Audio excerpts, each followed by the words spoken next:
పెద్ద వార్త మిత్రులారా, ఒక డెమోక్రాటిక్ ట్విస్టులో ఇండియా ఏప్రిల్ 8, 2025 నుండి బంగ్లాదేశ్ కోసం ట్రాన్స్షిప్మెంట్ సౌకర్యాలను నిలిపివేసింది.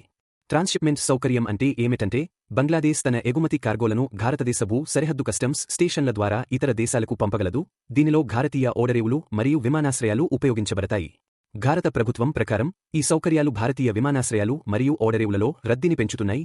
దీనివలన దాని ఎగుమతిదారులకు ఆలస్యం మరియు అధిక ఖర్చులను ఎదుర్కోవలసి వస్తోంది. ఈ నిర్ణయం బంగ్లాదేశ్ యొక్క ఎగుమతులపై ప్రత్యక్ష ప్రభావాన్ని చూపుతుంది, ముఖ్యంగా వారి టెక్స్టైల్ రంగంపై.